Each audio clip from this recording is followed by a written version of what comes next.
Well, hello, Southeastern students. This is Sean Calix again, and I'm here to give you a rundown of your major assignment for the semester, the case study, the relation of an observation or interview to professional journal article. Okay, so here I am. You can see on the screen here your syllabus. This is page 14 of the syllabus. So go ahead if you are wanting to look at your own syllabus. You can turn to that page, but otherwise you'll just see it here on the screen.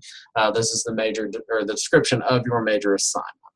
Has pretty well everything that you need to know from just an assignment description. As we scroll down, and I'll come back, you've got an example of reference and things like that, what the assignment might look like, some tips on how to write it, as well as the rubric grading criteria for the assignment.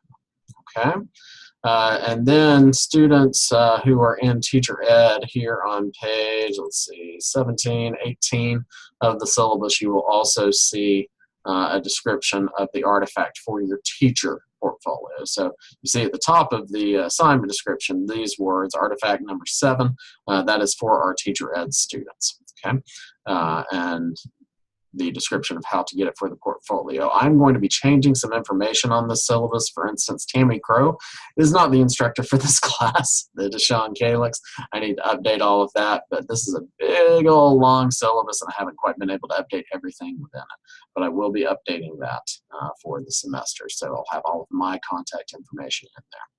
Okay, so I'm going to scroll back up to the beginning of our assignment description and just kind of go through each point. I'm not going to sit and read everything for the assignment description, but just kind of give you some pointers on each part of it. All right, so let's begin. So the first part of the assignment for you is going to be to choose a specific age group of students that you would like to observe or interview, but the age group that interests you most. And you may want to base this based on what you think or what age group you think you'll be working with the most in your career, who you would like to work with the most. Okay, so for this assignment, the age group of students is ages 0 to 2, so basically birth to middle of toddlerhood. So these would be children that are walking for the older ones, but those, of course, who are not for the younger ones. Okay?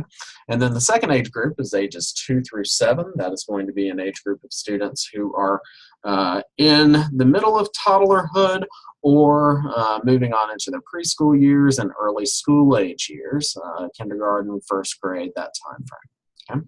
And then ages 7 through 14, those would be children in about second grade, first to second grade, on up through their middle school years, probably around 8th grade. Okay. And then ages 14 through 18, of course, being our middle to older teenagers, those are going to be mostly in high school. Okay.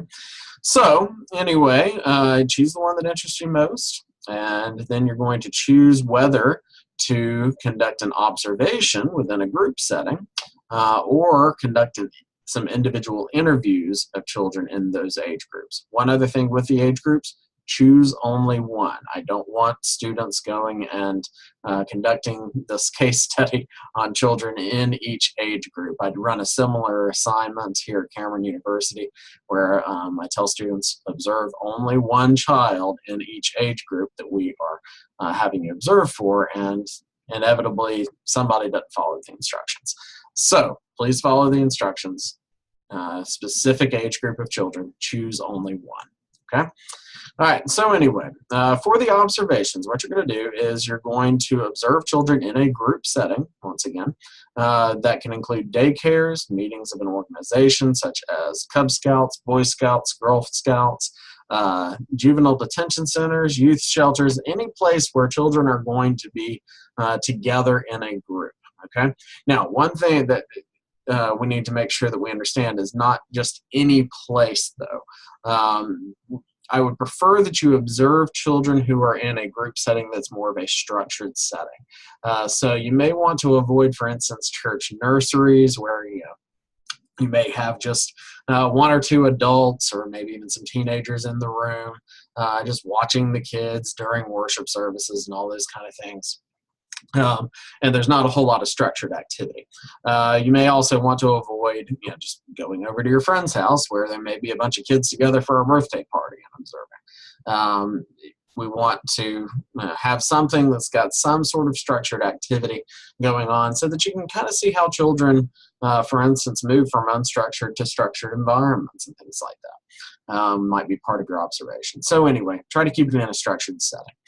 You also, if you're going to be observing children in these settings, need to make sure that you get a consent form for the observation. So make sure that whoever would be basically in charge of you being there, whoever would be supervising your observation at the site, making sure that, of course, the children at the site are going to be safe during that time. Maybe it might be the director of a preschool with a juvenile detention center. It might be like a detention center chaplain or a director or something like that. That's the person you're going to need to go to. It can't just be the custodian of a place or something like that, that wouldn't have any kind of say-so in whether you're there. It needs to be somebody who has some power, some authority to allow you to be there. And that's for your protection as well as ours at Southeastern. For instance, if something were to happen while you were there, or maybe you're in a preschool or something like that, and the parents didn't know you were supposed to be there, you're not going to be the one who is going to become after if that is the case. If the parents got upset by somebody being there. If the director or whoever gave you permission to be there, well, then it is on the director, the fact that you were there. Okay? All right, so anyway, make sure that you get a consent form signed, and that would be provided to you for you to have filled out, and then you're going to submit that on Blackboard. Okay? All right, also, like we said, we want it to be a structured environment, so note any kind of activities that are going on for the children, structured activities, and be able to observe how the children respond to those activities, what are some of their behaviors during that time. That's why we want it to be a structured environment. Okay. All right, so with the individual interviews that you may choose to do. Okay, so basically you can choose to do the observation or the individual interviews. There's a little something about a movie that I'll tell you about in just a second, but I want to get through this first. Okay, so with the individual interviews, what you're going to do is choose 3 children who are not members of your family or close friends. The reason we want you to keep from doing that is to make sure that you are going to stay unbiased in your interviews. Also, there are just certain conflicts of interest that kind of come in that where, for instance, parents of your family and close friends know that their children are being observed by you, and that kind of changes your relationship with them because now you are seeing their children in a professional sort of setting, and that could be a little bit of a problem for that relationship. So try to avoid family members or close friends within those. Okay? And you're not observing, but also interviewing them. You're getting some, maybe some pretty deep information about these children that may make some of your family and friends uncomfortable, so you want to make sure that they are not going to be the ones you're interviewing. Okay, so anyway, once again, you should have a consent form signed by the parents of the children for you to interview those children, once again, for your protection as well as the children's protection. Okay. So then you will need to have that signed and then submitted just like if you were doing the observation. Okay. So if you're going to conduct the interview, you're going to need to come up with a list of questions that you would ask the children during the interview. Those questions need to focus around issues pertaining to children's development at their particular age. So for instance, you'll want to focus on physical development, which includes issues of health and things like that, but also, if you, for instance, are interviewing young children, you may want to ask things about how big they're getting, right? How tall they are, how tall they are compared to their older or younger siblings, things that children of that age will tend to like to talk about, all right? And then cognitive development, as you are learning the material on cognitive development, some of the theories on cognitive development, you'll want to ask questions that, kind of get to some of the developmental concepts that you were learning about, such as, for instance, if you are interviewing children who are in the age group of, let me go back up to our age groups, 7 to 14, you may want to ask some questions that for the younger ones in that age group would let you know, a little bit about, or give you some examples as they answer them, regarding concrete operational thought, for instance, where children may only be able to reason about things that are right in front of them. The information is there in front of their face, so very concrete in that sense. Or for the older children, maybe how their thought is being able to shift over into hypothetical reasoning and abstract thought. Okay? So ask some questions that would get to that. When you're talking about social and emotional development, ask about things like peer relationships, their friendships at school, and those sorts of things might help you to get into that. Talk about maybe their relationship with their parents, things like that as well. Okay. Now, one thing you want to be careful of with those interviews is making sure that you are, one, asking questions that are written in a developmentally appropriate way. You don't want to, for instance, throw a whole bunch of complicated jargon on human development in an 8-year-old, right? Or even a 14-year-old for that matter. You want to bring the questions down to a level, the wording down to a level that young children or whatever age children that you're interviewing would be able to understand.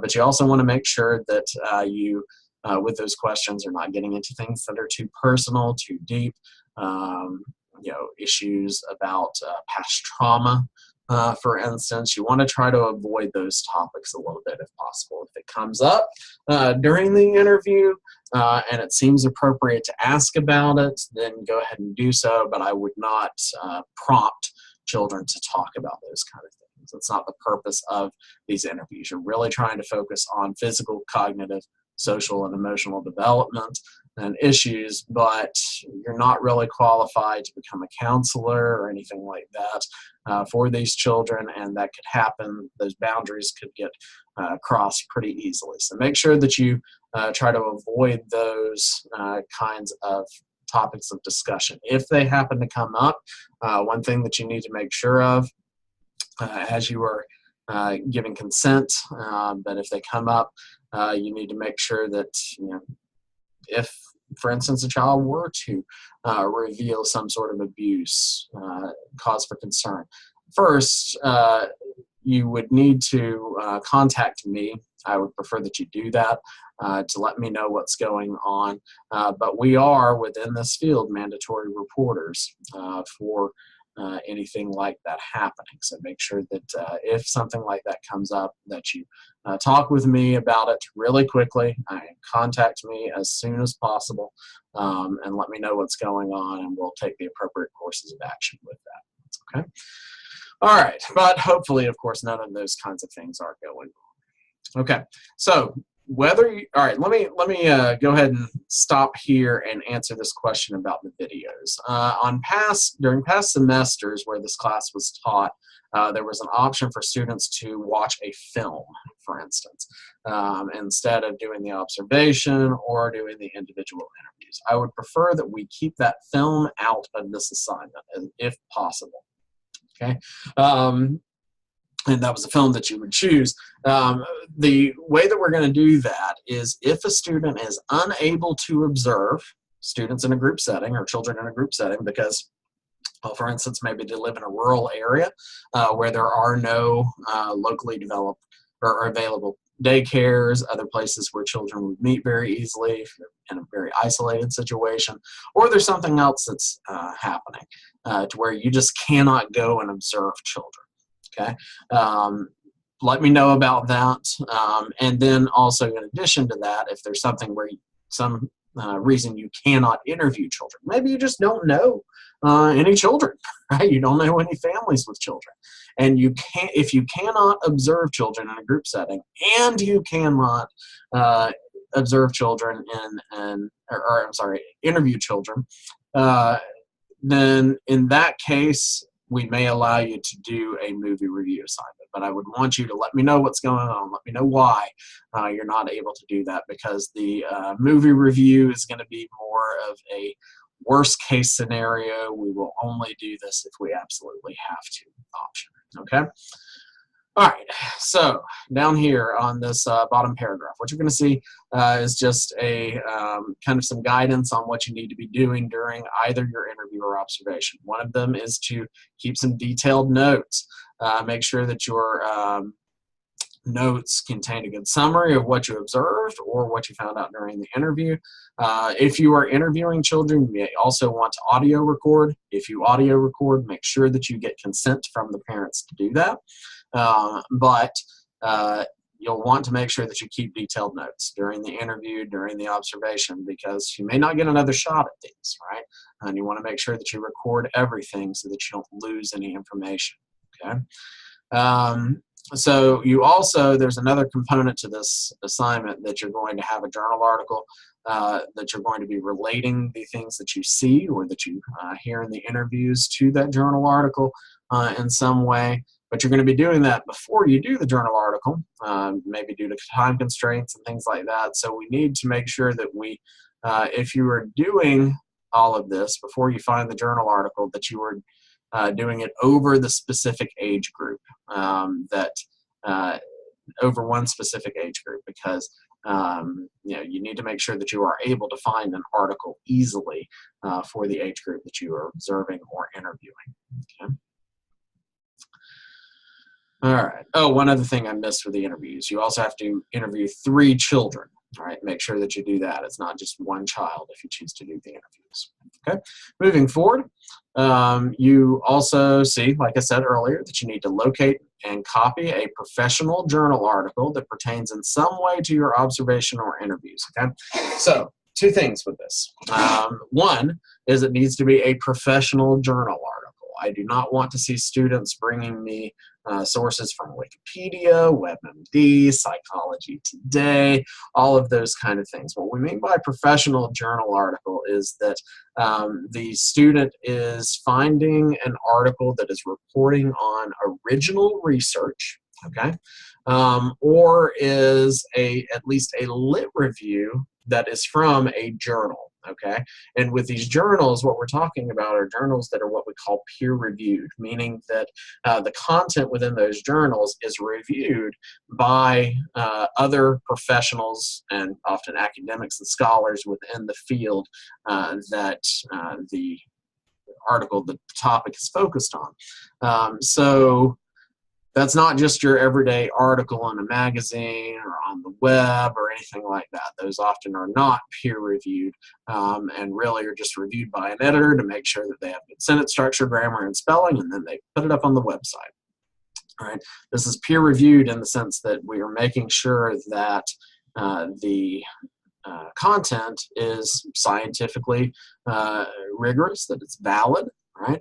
And it is good material. It's something that people should be able to use for learning, right? Other things, basic popular press, web articles, all of those things are not always reliable sources of information, okay? So it needs to be a professional journal article, okay, that pertains in some way to the observation or interviews. So for instance, if you're choosing an age group, you need to make sure that the journal article that you choose covers children in that age group, right? So for instance, if you choose children between the ages of 0 and 2 for your interview or observation, you don't need to have an article on adolescence that you were trying to relate it to. It needs to be an article on infancy, right? And you also need to try to make sure that the article is one that doesn't get really specific into a certain kind of narrow field.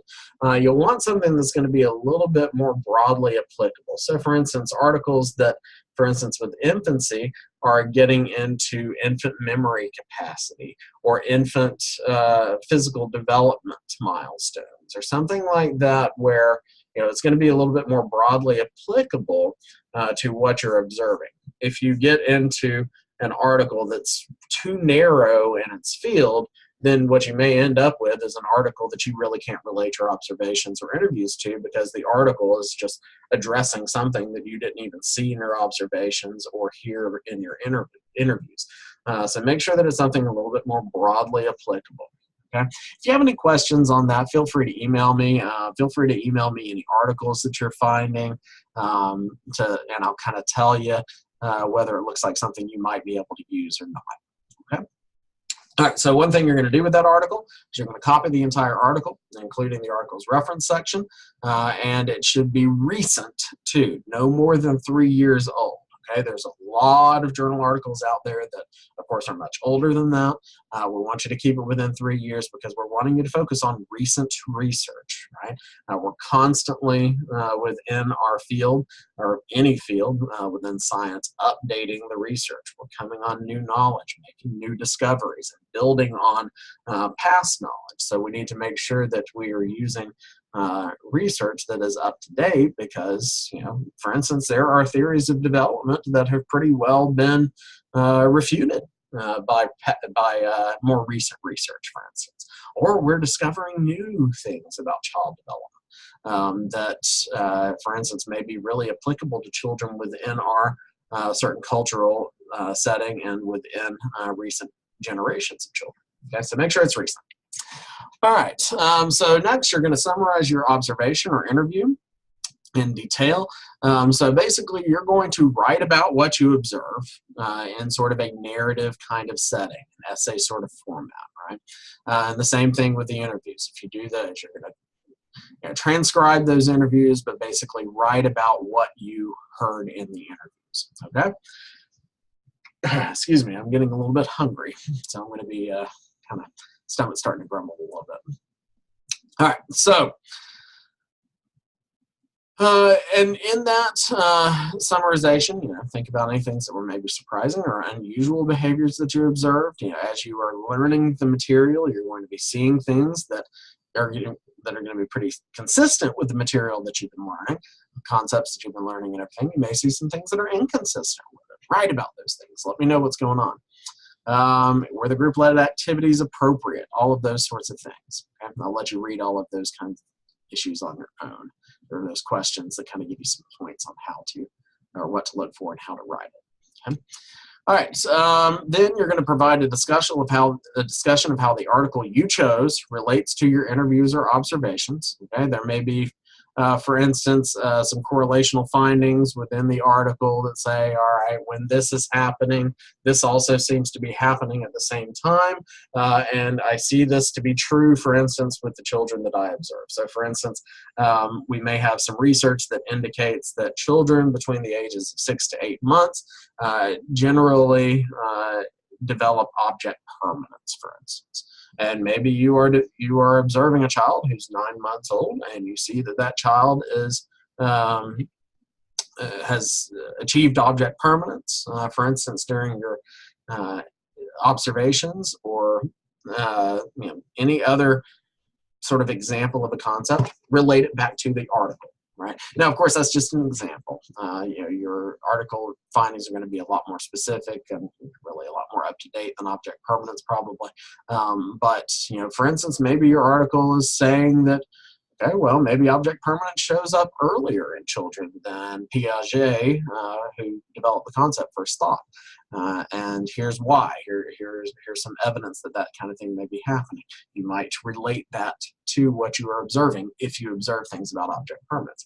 So one thing that you may want to do is, as you are doing your observations or interviews and you are seeing examples of certain concepts within those observations or interviews, then go find an article that seems to relate to those concepts and tell us what is going on in recent research that indicates one thing or another about a certain developmental concept that you're learning about, and then relate it back to what you observed or what you heard in the interview. Okay? All right. Also, in addition to your article, relate your observation or interviews to your textbook material, what you're learning in class. You're not just going to make connections with the journal article, but everything that you're learning in class, including your textbook. Okay?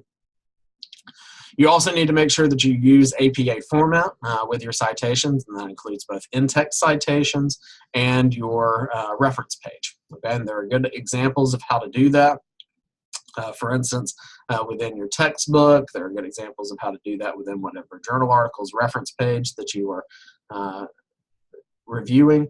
But you also can look online for some online resources, such as the Purdue Online Writing Lab has some very good resources on APA format as well. Okay. All right, and then so you're going to provide that discussion of how the article relates to your observations or interview. You're also going to briefly discuss how the information contained within the paper relates to your chosen profession, and share based on what you've learned both in the course and your observation interviews. Why is it important for you to continue to be a lifelong learner? So that's basically going to be your conclusion section, where you are relating things to your chosen profession. I am interested in, you're choosing children based on what age group you're interested in for your profession. And maybe here is where you state why you chose the children that within that age group. You expect to work with children in this setting later on, for instance. Okay. And then number 7 under the criterion is pretty much just an overview of formatting, 3 to 4 type pages, double space, 12-point font. That includes your cover page and reference page with the double spacing. Okay, so make sure basically that you're using APA format for your format of your paper as well. Okay. All right, and that 3 to 4 type pages of content does not include your title page and reference page. It actually needs to be 3 to 4 type pages of content, not including your title page and reference page. All right, well, that is it for this overview. If you have any questions, feel free to email me, but also read over the syllabus and make sure that you are kind of understanding that. One thing I will tell students in any class that I teach: if you follow the instructions on an assignment, you have a really good opportunity to get a good grade on that assignment, especially with me. When I see students following instructions on an assignment, doing things that as they are supposed to do them on the assignment, you may not be getting everything right, but that's giving you kind of brownie points, and I'm likely to grade an assignment a little bit better if a student followed instructions and maybe got some things wrong, as opposed to a student who got a few things right but didn't really follow the instructions. Okay, so make sure that you follow those instructions really well. And that will be the end of this video. Have a very nice day, and I will talk with you later.